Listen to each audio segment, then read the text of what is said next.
Oi, gente, vamos falar de pedido agora? Vamos lá, então. Artigo 319 ainda, em requisitos da petição inicial. Lá no inciso 4, a gente tem aí que a lei determina, né, que a petição inicial indicará o pedido com as suas especificações. Qual que é a utilidade disso? Qual a utilidade dessa previsão? A utilidade, gente, é a maior possível, né? Porque a petição é um pedido, né? Petição inicial. Aquele primeiro pedido que nós vamos levar ao juiz, aquela nossa demanda instrumentalizada que vamos levar ao Poder Judiciário. E o pedido, considerando que o nosso processo civil busca resolver a lide judicial, ou seja, busca resolver aquele conflito que está sendo levado para o Poder Judiciário, mas resolvendo através daqueles pedidos que a parte leva, o pedido é de extrema importância, ele é o requisito básico da petição inicial, tá? E os pedidos, eles vão trazer aí a delimitação da sentença. A sentença, ela vai ser pautada nos pedidos, tá? Costuma-se dizer, inclusive, que a petição inicial, ela é um projeto de sentença, porque o juiz terá que observar a petição inicial e julgar conforme os pedidos feitos, não podendo ir além, não podendo ficar aquém, e nem julgar fora do que foi pedido. Então, não pode ir demais, não pode deixar de analisar, mas também não pode julgar fora daquilo que foi pedido. E esse é o princípio da congruência ou da adstrição, que é essa limitação do juiz aos pedidos que são feitos na inicial, tá? A gente costuma falar em espécies de pedidos, né? E dentro dessas espécies tem uma classificação em pedido imediato e imediato, sendo que o pedido imediato é aquilo que eu quero que o juiz faça, né? Aquilo que eu quero que o Poder Judiciário determine, a providência jurisdicional, né? É a declaração, é a condenação, é a expedição de algum tipo de ordem, tá? E isso sempre vai ser determinado. Por outro lado, a gente tem um pedido imediato, que é o bem da vida que eu quero, o resultado prático na vida que eu quero com aquele pedido. É o carro, é a casa, né? É a coisa em si, né? O bem da vida. E esse pedido imediato, em algumas situações, ele pode ser aí relativamente indeterminado, tá? Que nós vamos ver mais para frente um pouquinho. Quais são os requisitos gerais do pedido ou dos pedidos? Porque a gente pode ter uma acumulação de pedidos na petição inicial. A gente pode ter aí mais de um pedido na petição inicial. Mas os requisitos gerais são que seja certo, ou seja, que seja expresso, determinado quanto à quantidade e à qualidade, o que eu quero, quanto eu quero, claro, ou seja, inteligível, tá? E coerente. O que quer dizer que o pedido seja coerente? Que ele seja lógico, que ele decorra daquele raciocínio que eu construí ao longo da minha petição inicial, com os fatos, com os fundamentos, né? Trazendo ali a causa de pedir, como, né, aqueles fundamentos jurídicos vão incidir sobre os fatos que eu trouxe para que viabilizem meu pedido. Então, o meu pedido ele tem que estar coerente com tudo isso que eu trouxe no processo, tá? Mas, né, a gente acabou de ver aqui que um dos requisitos é que o pedido seja determinado.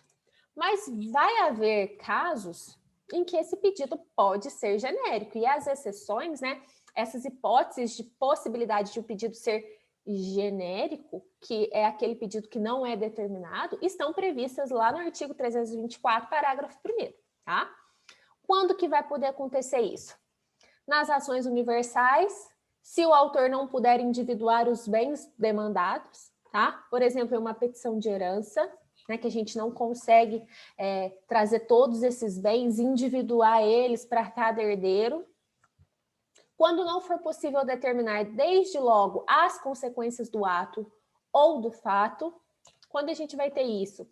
Imaginemos que a gente entre aí com uma ação pleiteando uma indenização, porém o dano ainda está acontecendo quando eu entrei com a minha petição inicial. Imaginemos que eu vá pedir aí uma indenização em decorrência dos meus gastos, sofri um acidente de trânsito e ainda estou fazendo o meu tratamento. Eu ainda estou fazendo o meu tratamento, então vão ter gastos ainda, né?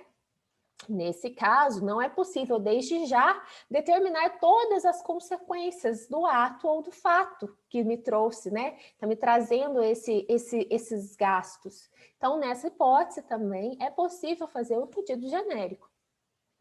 Outra hipótese, quando a determinação do objeto ou do valor da condenação depender de ato que deva ser praticado pelo réu. Imaginemos, né, um exemplo para que vocês possam fixar. Imaginemos que fiz um contrato com certa pessoa para que ele me prestasse determinado serviço, sob pena de perdas e danos.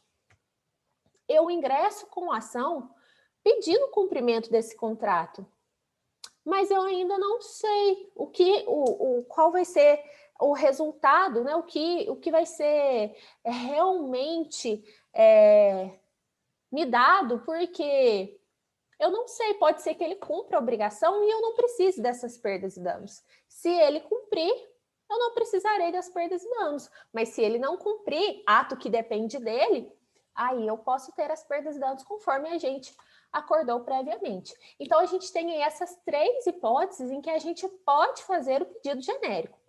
Fora dessas 3 hipóteses, o nosso pedido tem que ser determinado, especificando qualidade e quantidade do que a gente quer. A gente tem ainda a possibilidade aí de pedido alternativo, né? O pedido alternativo, que a gente não pode confundir com cumulação alternativa, que nós vamos ver lá na frente, pedido alternativo é um pedido único, não tem cumulação, tem um único pedido, mas que pode ser cumprido de várias maneiras, tá? Então, ele vai ser ligado aí ao direito material e terá uma forma de prestação variável. E aí, a pessoa quer que o terceiro, né, que a outra parte, cumpra com algo. Mas cumpra como? Pode cumprir de várias maneiras? Então, esse pedido vai ser alternativo.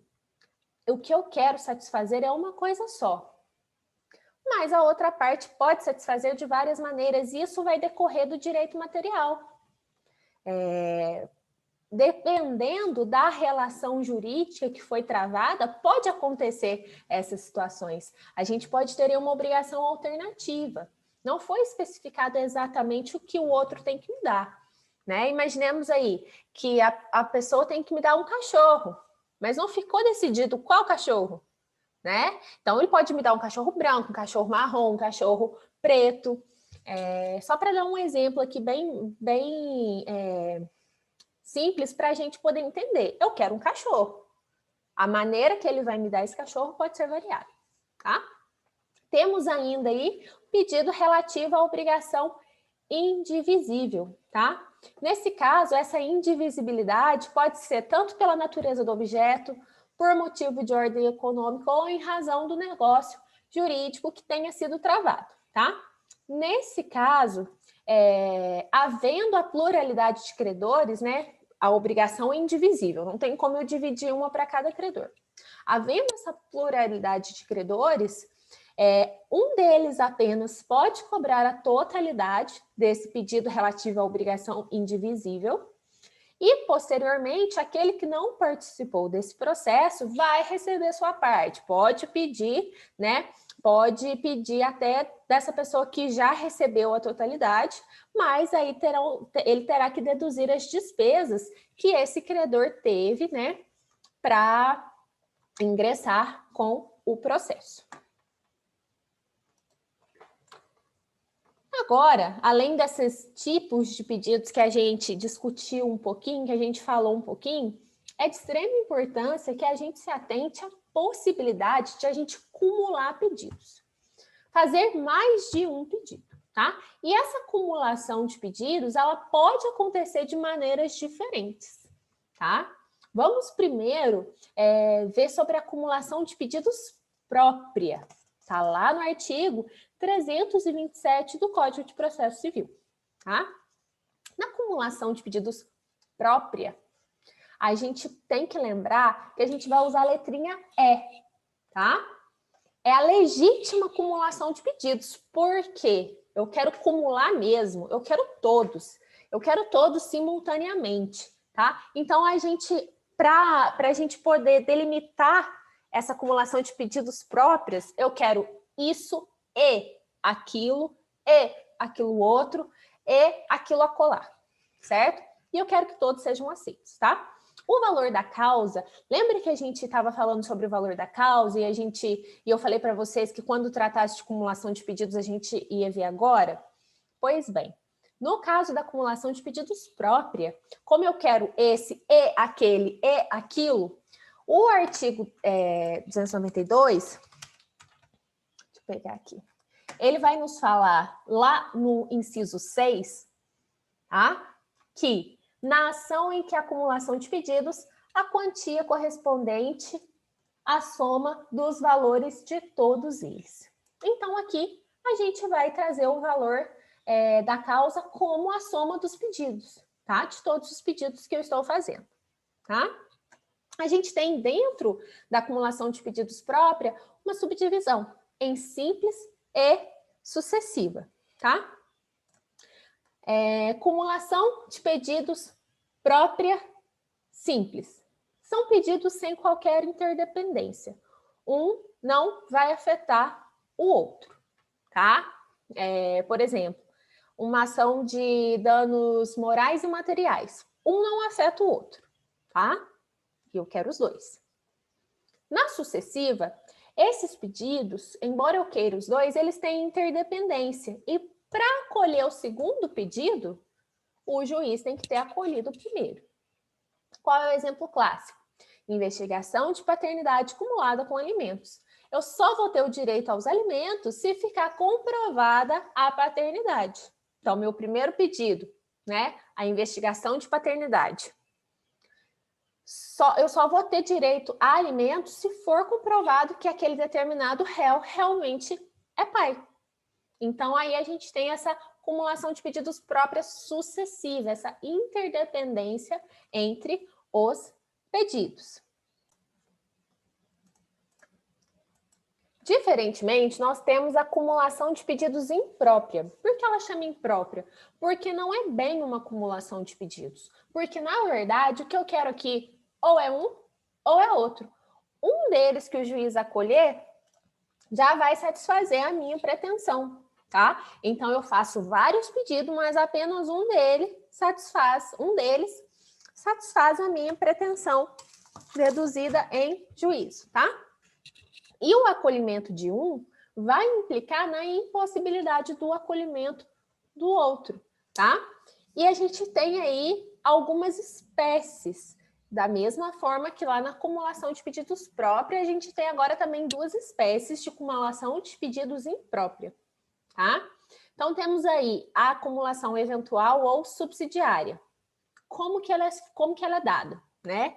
Aqui eu quero ou A, eu quero que o juiz me dê A ou B, mas eu vou falar qual é a ordem que eu quero. Falo, ó, juiz, primeiro eu quero A. Ou, se não der certo, eu quero B. Ou, se não der certo, eu quero C. Então, aqui eu vou estabelecer uma ordem hierárquica de preferência para o juiz analisar os meus pedidos. Então, eu tenho aquela preferência e eu tenho que delimitar para ele exatamente em que ordem eu quero, tá? E temos aqui a regra da eventualidade. Eu peço isso, mas na eventualidade de o juiz não entender dessa forma, eu quero aquilo. E na eventualidade de ele não entender dessa forma, eu quero aquilo outro, tá? E o juiz, ele tem que se ater a essa ordem hierárquica em que eu fiz os meus pedidos, tá? A análise per saltum, ela é incorreta, tá? O que é a análise per saltum? O juiz deixa de apreciar meu primeiro pedido e passa para o segundo, sendo que eu estabeleci a ordem hierárquica. Deixou de atender, de apreciar aquele primeiro pedido que eu falei que eu tinha preferência. Isso acarreta aí no error in procedendo, tá? O juiz não pode fazer isso, tá? E aqui a gente tem a possibilidade do recurso, porque eu falei para o juiz que eu quero primeiro A, ou se não der certo, B, ou se não der certo, C. Então, eu falei, ó, juiz, primeiro eu quero esse. Se o juiz não me der o meu primeiro pedido, que eu optei, eu tive a preferência por ele, eu tenho interesse recursal porque aquele me atendia melhor. Era aquele que eu quero originalmente, né? E aí me dá interesse recursal para que eu possa tentar modificar essa decisão judicial. E não para conseguir o segundo, não, para conseguir o primeiro, porque o primeiro para mim é mais interessante, tá? Aqui o valor da causa vai ser o valor do pedido principal. Temos ainda a acumulação de pedidos imprópria alternativa, tá? Na acumulação de pedidos imprópria alternativa, também tem a questão do ou, né? Só que aqui os pedidos, eles não vão ter ordem de preferência, tá? E o valor da causa vai ser o valor do pedido maior, tá? Aqui eu faço vários pedidos, mas o que o juiz me der, eu estou satisfeita. Eu não tenho, eu queria tanto aquele primeiro, eu quero esse me atende melhor. Aqui eu não tenho isso. Aqui eu fico satisfeita com o que o juiz entender que seja melhor. Então, vamos dar um exemplinho aí para a gente fixar isso, tá? Acumulação de pedidos imprópria eventual ou subsidiária. Eu tenho a ordem hierárquica. Exemplo clássico. Eu peço uma ação de aposentadoria, eu entro com uma ação de aposentadoria por invalidez acumulada com auxílio-doença. Eu peço primeiro a aposentadoria por invalidez. O que eu quero é a aposentadoria por invalidez. Mas na eventualidade de o juiz entender que não é o caso de aposentadoria por invalidez, aí eu quero o auxílio-doença. Mas o que me atende melhor e o que eu quero como preferência, aposentadoria por invalidez, tá? Não posso ter as duas juntas. O acolhimento de um pedido implica na impossibilidade do acolhimento do outro. Não posso ter, igual lá na acumulação de pedidos próprios, eu não posso ter a aposentadoria por invalidez mais o auxílio-doença. É incompatível, tá? Então, eu delimito essa ordem e o juiz tem que analisar através dessa ordem que eu delimitei, tá? Exemplo de acumulação de pedidos imprópria alternativa. Pedido sem ordem de preferência, né? Eu peço aí ou a rescisão de um contrato ou a sua revisão. O que o juiz achar que é cabível, para mim, tanto faz. Ou ainda, eu ingresso com uma ação de consignação e pagamento em face de dois supostos credores, dois possíveis credores. Para mim, tanto faz. O que o senhor entender como credor, para mim não faz diferença, tá? Então, essa é a diferença. E por que a eventual me dá direito à possibilidade de recurso? Porque eu fiz uma opção preferencial. E o juiz, se ele rejeitar, né, se ele julgar improcedente o meu primeiro pedido e julgar procedente o segundo, eu posso entrar com recurso porque eu tinha um preferido que me atenderia mais. Agora, na alternativa, eu deixei nas mãos do juiz. E aí eu não teria o interesse recursal caso ele atenda um determinado pedido, tá? Porque para mim tanto faz. E aí a diferença da acumulação de pedidos imprópria alternativa para os pedidos alternativos que nós já vimos é que na acumulação de pedidos imprópria alternativas eu tenho cumulação de pedidos. Eu tenho vários pedidos, né? E usando a conjunção alternativa ou esse ou aquele. Nos pedidos alternativos, eu tenho um pedido só que pode ser prestado, né, cumprido de mais de uma maneira. Então, acumulação de pedidos imprópria alternativa, vários pedidos.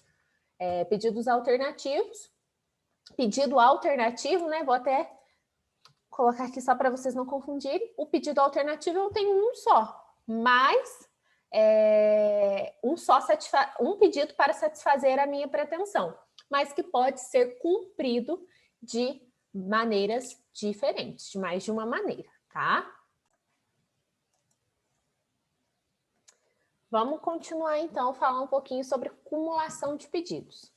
A gente pode ter, então, acumulação de pedidos inicial ou ulterior, tá? Essa acumulação de pedidos inicial, ela já vem, né, com a petição inicial. Já a acumulação de pedidos ulterior vai ser uma ampliação do objeto da demanda no curso do processo, tá? Pode ser heterogênea, tá? Feita pela mesma parte que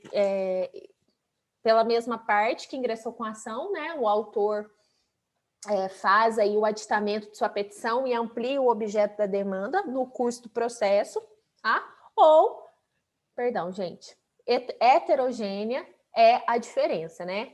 É feito pelas duas partes essa ampliação do objeto da demanda. O autor fez seus pedidos na petição inicial e o réu depois ampliou esse objeto da demanda através de reconvenção, por exemplo. Então, a gente tem o autor e o réu ampliou. A gente tem aí, então, uma acumulação heterogênea, diferente. Agora, homogênea, a gente tem pela mesma parte. No caso, o autor fez esse aditamento da petição inicial posteriormente e houve essa acumulação de pedidos ulterior homogêneo, tá? O que são as cumulações ulteriores, tá? O que pode ser considerado aí como cumulações ulteriores? É o aditamento permitido da inicial, seria uma acumulação ulterior homogênea, né? O ajuizamento pelo autor de ação declaratória incidental que objetiva a falsidade do documento, também homogênea, tá? O autor acrescenta aí novos pedidos, ampliando o objeto da demanda no curso do processo, tá? Pode ser aí também por reconvenção, ou ainda que entenda, né, que a reunião de causas conexas vai trazer também, há doutrinadores que entendem que a reunião das causas conexas vai causar uma ampliação do objeto da demanda no curso do processo. Então, ulterior, porque a acumulação de pedidos na inicial é a acumulação de pedidos, é mais de um pedido desde logo ali na petição inicial, tá? Quais são os requisitos para a gente acumular pedidos?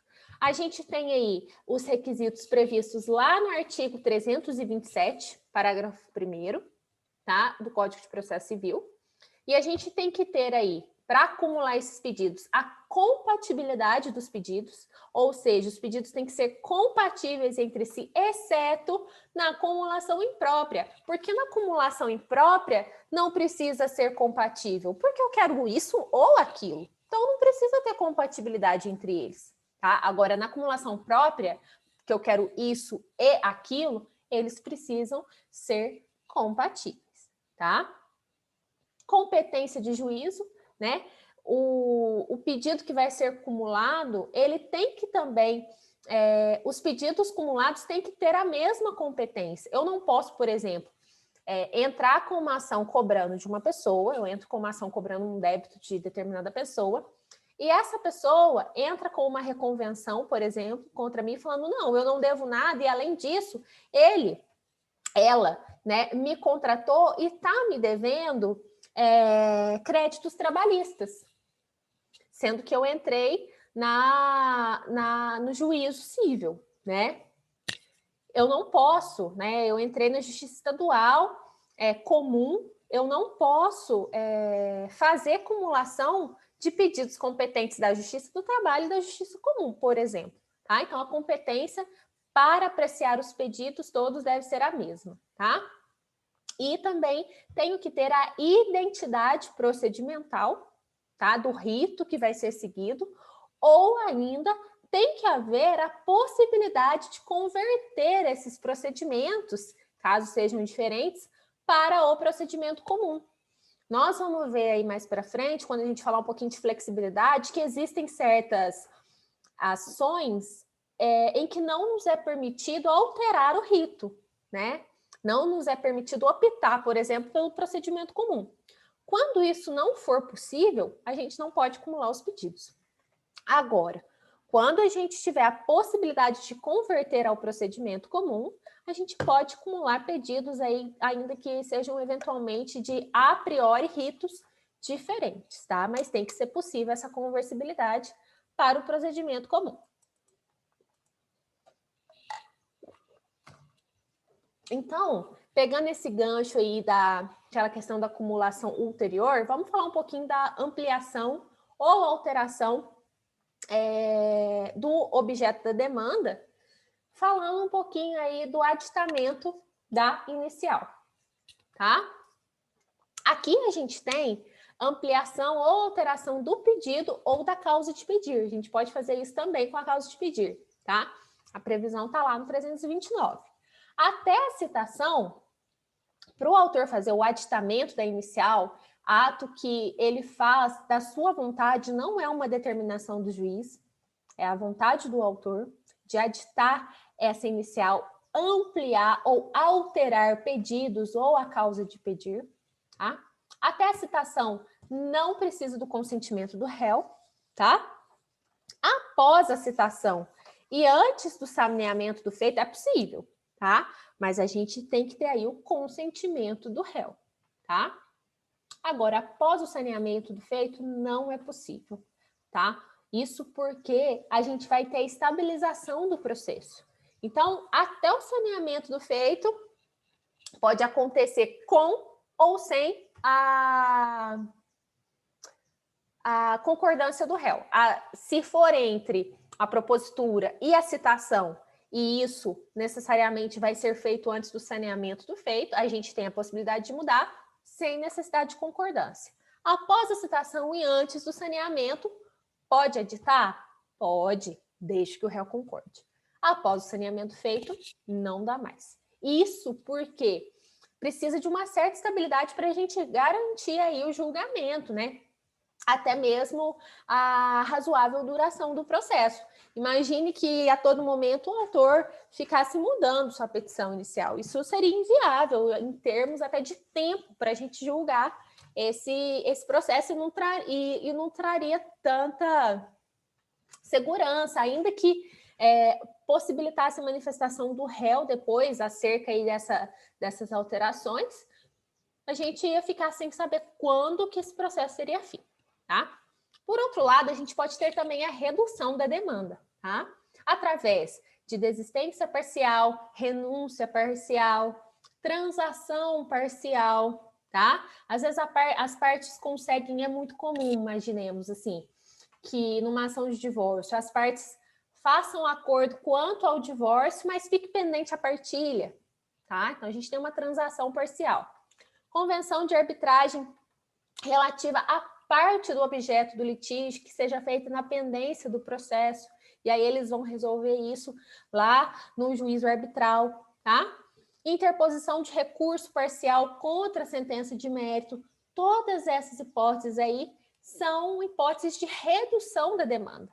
Por que a gente está vendo isso? Porque a gente está vendo aí a possibilidade de ampliação ou alteração do objeto da demanda, tá? Então pode ser tanto ampliado como reduzido, nessas hipóteses que a gente acabou de ver aí, e com os exemplos que a gente acabou de citar. Também é possível, gente, a flexibilização procedimental, tá? O nosso procedimento comum, ele permite a flexibilização, tá? Ele permite aí a gente ter a aplicação de determinadas técnicas em determinado tipo de ação, tá? A gente usar aí, a gente pega um rito especial, por exemplo, que é possível a gente fazer no procedimento comum. Mesmo adotando o procedimento comum, a gente pode usar aí de algumas técnicas do rito especial, demonstrando, né, que o nosso processo ele é flexível, ele não é rígido, né? Não é enrijecido. E há procedimentos especiais que nos permitem, né, essa flexibilização, né? Há procedimentos especiais que nos permitem migrar para o procedimento comum, utilizar do procedimento comum, tá? Alguns procedimentos especiais são feitos para o autor ter mais uma alternativa, para facilitar a vida do autor, tá? E se ele quiser ir pelo caminho mais demorado, pelo procedimento comum, pela ação de conhecimento, ele pode, tá? Quais são os exemplos? Ação monitória, mandado de segurança, ação de consignação em pagamento. É permitido ao autor optar pelo procedimento comum nesses casos, tá? Porque esses ritos especiais são criados como uma alternativa. Agora, há procedimentos especiais que são criados para proteger o interesse público, e nesses casos a gente não vai poder alterar esse rito, né? Não usar esse rito e passar para o procedimento comum, tá? Porque visa proteger o interesse público ou ainda proteger o demandado, tá? Temos o exemplo aí do inventário e partilha, da interdição, da desapropriação, que são ações que a gente vai seguir o rito especial, tá? E como eu disse, ainda que quando seja possível ao autor optar pelo procedimento comum, ele pode fazer uso das técnicas diferenciadas previstas no rito especial e que não forem compatíveis com o procedimento comum, tá? Vamos dar um exemplo. A gente tem ações de famílias, a gente tem que são procedimentos, tem um rito especial das ações de família. Mas acontece muito que nas ações de divórcio, por exemplo, a gente tem pedido de alimentos, tá? E nada impede que o juiz, tendo em vista a compatibilidade, que o juiz aplique do artigo 4º da Lei de Alimentos, que prevê aí a respeito da concessão de alimentos provisórios, nada impede que o juiz aplique, né, essa hipótese para conceder os alimentos provisórios dentro da ação de divórcio, os alimentos provisórios, seja para os filhos menores, né? Nada impede que o juiz faça isso. E neste caso, nós teremos uma flexibilização, tá? É super interessante, é bastante interessante mesmo essa possibilidade de a gente mesclar um pouquinho os procedimentos para atingir melhor o nosso objetivo, tá? E para ser também um meio que a gente possa acumular esses pedidos, utilizando o procedimento comum, mas ainda tendo direito a umas técnicas diferenciadas para agilizar essa prestação jurisdicional, tá? E como que os pedidos serão interpretados pelo juiz? Tá? Através do conjunto da postulação. O juiz, utilizando de boa-fé, vai analisar tudo e vai analisar o pedido à luz do conjunto de tudo que for trazido pelo autor, tá? Inclusive, a gente chegou a fazer trabalho, né, a respeito daquela decisão do STJ, né, em que não julgou extra petita, foi extra petita, que não julgou a sentença, manteve, na verdade, a sentença do juiz que entendeu que aquela pessoa que pediu dano moral, por exemplo, que pediu dano moral por negativação indevida, também queria a declaração da inexistência do débito, por exemplo. Tá? A gente tem essas hipóteses, né, em que fica muito evidente o que o autor realmente queria e que o pedido real dele é uma consequência lógica do que traz toda a sua postulação. Toda a sua postulação fala, por exemplo, que ele não devia. Só que ele pediu só o dano moral pela negativação indevida. E o juiz dá aí a declaração de que realmente ele não devia, né? O que, na verdade, ele não tinha pedido expressamente. Mas o juiz analisou aí o conjunto de toda a postulação dele, o que seria possível, né? Em determinados casos, né? Utilizando sempre da boa-fé e não abusando, né? Com aí a correta parcimônia do juiz ao verificar a real intenção e se é possível realmente chegar àquela conclusão através dos demais pedidos, né? Chegar à conclusão de que ele poderia julgar e de que aquilo o autor queria e que era uma decorrência dos demais pedidos que ele trouxe, um pressuposto dos demais pedidos que ele trouxe. Temos aí pedidos implícitos. ou seja, que não precisam ser pedidos, tá? São eles, prestações periódicas que se vencerem no decorrer do processo, tá? Juros legais e correção monetária, custas processuais e honorários advocatícios. Esses pedidos já estão implícitos, você não precisa pedir, que o juiz, mesmo assim, ele vai poder conceder na sentença dele, ainda que sem pedido, certo? Então, gente, em termos de requisitos de petição inicial, a gente conclui aqui, tá? Pedido é uma parte bastante importante e uma parte mais específica e detalhada dentre os requisitos da petição inicial, por isso foi importante a gente gastar um tempinho maior nos pedidos, tá? Vamos falar agora, gente, a respeito da admissibilidade da petição inicial. A gente já viu, né, quais são os requisitos da petição inicial que ela tem que ter, né, para que ela esteja em conformidade, né, com o nosso Código de Processo Civil. Mas vamos falar agora a respeito da admissibilidade dela pelo juiz, né? Quando o juiz recebe essa petição, o que ele pode fazer, né? Pode ocorrer aí a emenda, ele pode determinar a emenda, ele pode indeferir essa petição inicial, ou ele pode ainda, né, julgar a improcedência liminar do pedido. Vamos ver, então, as diferenças dessas três opções que o juiz tem. Quando que o juiz, analisando a petição inicial, analisando se a petição inicial cumpre com os requisitos do 319, quando que o juiz vai determinar a emenda, tá? Que está prevista lá no artigo 321 e você pode combinar aí com o 139, inciso 9, e o artigo 6º do CPC, tá? O juiz vai determinar a emenda quando a inicial não preenche os requisitos do 319 e do 320, tá? E nela constem defeitos ou irregularidades capazes de impedir o exame do mérito, tá? Então, o juiz verificando, opa, essa petição inicial não está perfeitinha. O que ele vai fazer?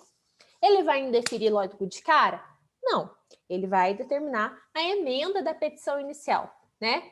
Para que, no prazo de 15 dias, ou o autor corrija ou complemente essa petição inicial, tá?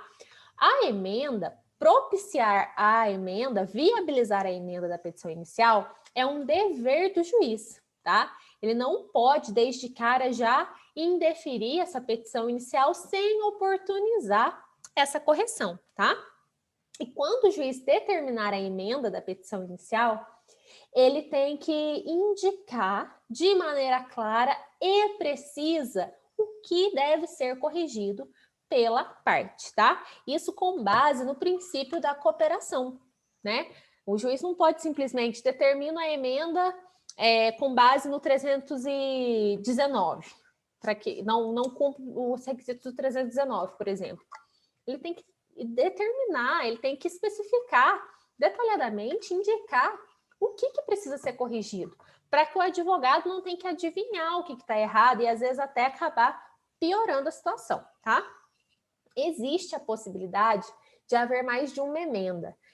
Na hipótese, por exemplo, que não foi emendado, né, de uma maneira suficiente e o juiz não tenha, né, indicado desde logo, tenha percebido depois, né, que está com algum defeitinho, depois da primeira emenda, que ainda está com algum defeitinho a petição inicial. Então, a gente tem essa possibilidade aí de haver mais de uma emenda, tá?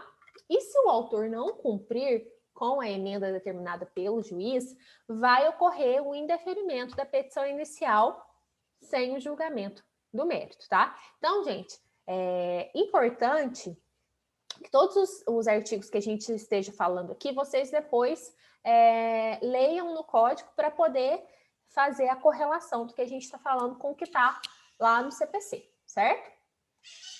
Então, quando que vai ocorrer esse indeferimento? Então, bom, o juiz recebeu a petição inicial, ele pode determinar a emenda. Determinou a emenda, o advogado emendou tudo certinho, aí o processo vai tomar o rumo adequado. Ou ainda, o juiz pode determinar um indeferimento, tá? A previsão está no 330, e também a gente vai acumular esse 330 com o 485.1 do CPC, tá? Quando que acontece esse indeferimento? Acontece antes da citação do réu, tá? Se foi citado o réu manifestou, né, aí não vai ser mais com base no indeferimento. O juiz vai analisar e, se for necessário, o juiz vai extinguir o processo, mas seja com base em outra questão, mas não vai ser um indeferimento da petição inicial, tá? Então, ela tem que ser aí antes da citação oitiva do réu, tá? O indeferimento, gente, ele pode ser total ou ele pode ser parcial. E o que é o indeferimento? Ele vai impedir que o processo prossiga, tá? Ele vai obstar liminarmente, antes de ouvir o réu, esse prosseguimento do processo. Opa, peraí que eu voltei sem querer aqui. É uma hipótese, gente, de extinção especial por falta de algum pressuposto processual. Já nós vamos ver as hipóteses ali em que cabe o indeferimento, tá? E aqui não vai haver a coisa julgada, tá? Podendo ocorrer tanto em primeiro grau quanto em tribunal. Quando a gente tem aquelas ações que a gente propõe direto no tribunal, pode acontecer lá também, tá? E aqui tem um detalhe interessante, tá? Existe a possibilidade do juízo de retratação do juiz no prazo de 5 dias. Só que isso só vai acontecer, isso só pode acontecer se o autor apresentar apelação, né? E a apelação seja tempestiva a respeito dessa sentença que indefere liminarmente a petição inicial. O autor, né, teve aí a petição inicial indeferida liminarmente. Ele vai entrar com uma apelação, né? Ele vai interpor a apelação. Nesse caso, o juiz vai ter 5 dias para se retratar. Detalhe que, se for intempestiva a apelação, o juiz ele não vai se retratar, né? E o recurso vai tomar o seu rumo. Mas o juiz não vai se retratar e nem vai fazer juízo de admissibilidade do recurso, tá? Ele vai simplesmente constar sua não retratação, tá? Sem a retratação, o juiz vai intimar o réu para contrarrazoar, tá? E se a apelação for julgada procedente, né? O que vai acontecer? O prazo para o réu contestar, porque aí se for julgada procedente, cancelou esse indeferimento liminar, né? E aí o processo vai prosseguir. E aí o prazo para o réu contestar, ele é contado a partir do retorno dos autos. Você tem que ficar bastante atenta nessa questão para não perder prazo, tá? E quando que pode ocorrer o indeferimento liminar? Opa! Quando a gente tiver uma petição inépita, o que é a petição inépita? Vamos ver já já. Quando tivermos aí parte manifestamente ilegítima, falta de interesse recursal, tá? A gente já viu essas questões. Pausa o vídeo, pega o seu caderno, vai lá atrás quando a gente estudou todas essas questões, tá? Que, inclusive, a gente trouxe exemplos no material, tem exemplos, né, a respeito aí dessas situações. E também pode ocorrer um indeferimento quando não forem observados os artigos 106.1 e 321. O que é o 106.1? Basicamente, é a indicação dos dados do advogado, tá? O advogado tem que apresentar todos os seus dados ali na petição inicial, ou ainda, quando, 321, hipótese do 321, quando o autor não proceder à emenda que o juiz tenha determinado. E aí, a petição inicial será indeferida liminarmente. E o que é a petição inepta, que é uma hipótese de indeferimento? A petição vai ser inepta quando faltar pedido ou causa de pedir. Olha a importância do pedido, né? Petição sem pedido é petição inepta. Petição sem causa de pedir é petição inepta. A inépcia acarreta o indeferimento liminar da petição inicial. Então, é bastante importante que a gente lembre, faça o checklist, como eu disse para vocês, quando a gente for ingressar com o processo, tá? quando a gente tiver pedido indeterminado, fora daquelas 3 hipóteses do 324 que a gente viu, lá na questão do pedido genérico, tá? Quando os fatos não condizem com a conclusão, também teremos aí a petição inepta, uma petição que não faz sentido, né? Se o fato não condiz com a conclusão, não tem sentido a petição. Quando tivermos aí pedidos incompatíveis, tá? E aí a gente tem que lembrar daquela questão da acumulação imprópria, né? Que aí naquele caso a gente pode excepcionar a regra da compatibilidade dos pedidos, porque vai ser um ou vai ser outro, tá? E temos também uma hipótese especial de inépcia, que é quando a gente trata aí de obrigação decorrente de empréstimo, financiamento ou alienação de bens. Nesses casos, por opção do legislador, né? Quando a gente for tratar sobre esses tipos de ações, o autor deve, na ação, especificar, discriminar quais obrigações que ele pretende discutir naquela ação e identificar o valor controverso. Então, ele tem que discriminar qual obrigação dentro daquele contrato, né? Eu estou querendo discutir e qual valor é controverso. Porque o resto que ele entender por incontroverso vai continuar, a obrigação vai continuar vigente, né? Então, isso é muito importante atentar, porque isso está num parágrafo do 330, salvo engano, e às vezes fica aí meio esquecido. A gente não pode esquecer dessa hipótese aí de inépcia da petição inicial quando a gente estiver falando de obrigação decorrente de empréstimo, financiamento ou ainda alienação de bens, tá?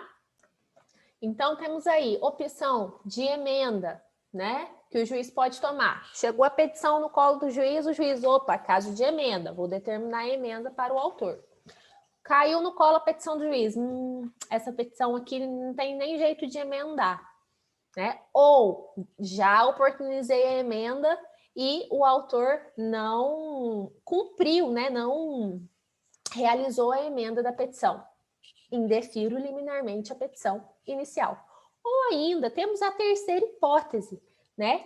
Que é a improcedência liminar do pedido, que é diferente do indeferimento, porque aqui na improcedência liminar do pedido, nós temos o julgamento do mérito, e o julgamento do mérito proferido antes da citação do réu, tá? Esse julgamento do mérito vai ser antes da citação do réu, antes dele se manifestar, tá? Essa técnica da improcedência liminar do pedido também se aplica à reconvenção, tá? Reconvenção a gente vai estudar no próximo vídeo, tá? Nesse caso, não vai haver instrução probatória e nem a citação do réu para contestar. Mas, Carol, e o direito do contraditório não está violando? Não está violando, gente, porque vai julgar improcedente liminar o pedido. A decisão vai ser favorável ao réu. Quem não está manifestando está tendo uma decisão a ele favorável. Então, não há violação do contraditório aqui, tá? Pode ser aplicada a qualquer processo e possibilita também, igual ao deferimento, o juízo de retratação, tá? Pode ser parcial, tá? Também, assim como o indeferimento, e aí vai ser feito através de decisão interlocutória, tá? Agravável de instrumento, e não precisa, nesse caso, observar a ordem cronológica da decisão, tá? Vai julgar o mérito, mas nesse caso a gente não vai precisar observar a ordem cronológica, aquela ordem que a gente estudou lá no comecinho do curso, que tem que ter uma ordem de conclusão, a ordem dos processos que estão aguardando para julgamento, tá? Aqui a gente vai ter a coisa julgada, tá?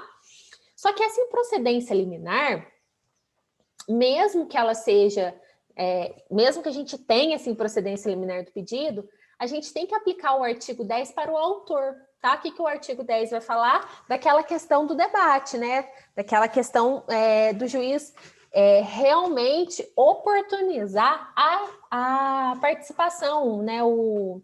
A manifestação da parte, tá? Então, nesse caso, o juiz vai aplicar o artigo 10, que a gente também já estudou, tá? Para que a parte, ele vai falar, ó, a parte, eu estou querendo julgar improcedente liminarmente seu pedido aqui. Para oportunizar que a parte demonstre a superação ou a distinção, né, daquele caso com algum precedente, que é uma hipótese de improcedência liminar do pedido, né? Quando existe aí, quando aquele pedido vai contra, né, os precedentes que a gente tem no ordenamento. Só que isso só vai acontecer se o autor não tiver discutido isso na inicial, tá? Então, vamos ver quais são as hipóteses, que aí a gente vai voltar aqui nessa questão do artigo 10, tá? Quanto que a gente pode ter improcedência liminar do pedido? Primeira coisa, sempre, a gente só vai ter isso quando o processo dispensar a instrução probatória, tá? Não precisa produzir provas, né? Se precisar de instrução probatória, não pode haver improcedência liminar do pedido, tá? E o outro requisito é que o pedido se encaixe em uma das hipóteses expressas no código ou, se for o caso aí, de uma hipótese atípica, que a gente vai ver aí o que é os doutrinadores que entendem pela essa hipótese atípica, o que acontece, como que acontece isso, tá? Então, quando que o juiz vai julgar liminarmente improcedente? Quando o juiz verificar os pedidos da petição inicial e constatar que eles contrariam esses precedentes que nós temos aqui. O nosso código, na verdade, ele trouxe aí um sistema de precedentes previsto lá no 927 e o 332 traz uma parte deles, tá? Então, quando aqueles pedidos contrariarem enunciado de súmula do Supremo Tribunal Federal, o STJ, acórdão proferido pelo STF ou STJ em julgamento de recursos repetitivos, for contra entendimento firmado incidente, resolução de demandas repetitivas ou disfunção de competência, for contra enunciado de súmula de Tribunal de Justiça sobre direito local, tá? Ou ainda, quando o juiz verificar desde logo a decadência, e aqui Fred G fala que vai ser a decadência legal, tá? Ou a prescrição, tá? Então, vamos lá. As hipóteses, a gente tem aí as hipóteses expressas no 332, só que a gente tem esse sistema de precedentes que está lá no 927 e que deve ser analisado em conjunto com o 332, tá? Porque o 332 não cita algumas hipóteses do 927, a gente tem que fazer a harmonização aí desses dispositivos. Então, o rol do 332 não é taxativo, tá? O juiz de ofício ou através do juiz de retratação poderá verificar se é caso de distinguir a situação do precedente ou superar. Então, vamos lá. Lembra que eu falei de oportunizar a manifestação do 10, o artigo 10? O que vai acontecer? O juiz, ele vai analisar a petição. Se ele entender que viola uma das hipóteses do 332, ele vai oportunizar ao réu, né, ao autor, perdão, que se manifeste, para que o autor possa se manifestar se há superação ou a distinção do caso que está em tela, né, do caso em tela, do caso que o juiz está na mão dele, do precedente que o juiz falou que acha que contraria, tá? Só que essa análise, ela pode ser feita de ofício pelo juiz. O próprio juiz pode analisar se é caso de distinguir a situação do caso que ele está analisando com a situação dos precedentes, ou se é caso de superar esse precedente, tá? O juiz mesmo pode fazer isso. Ele pode fazer de ofício, ou ele pode fazer no juízo de retratação, que a gente falou que a improcedência liminar do pedido tem a hipótese, né, do exercício do juízo de retratação com o recurso, né, com a propositura aí do recurso, com a interposição do recurso, e ele pode fazer essa distinção ou a superação quando for fazer o seu juízo de retratação, desde que o autor, né, apegue, né? E temos aí, gente, uma polêmica a respeito do reconhecimento da prescrição, tá?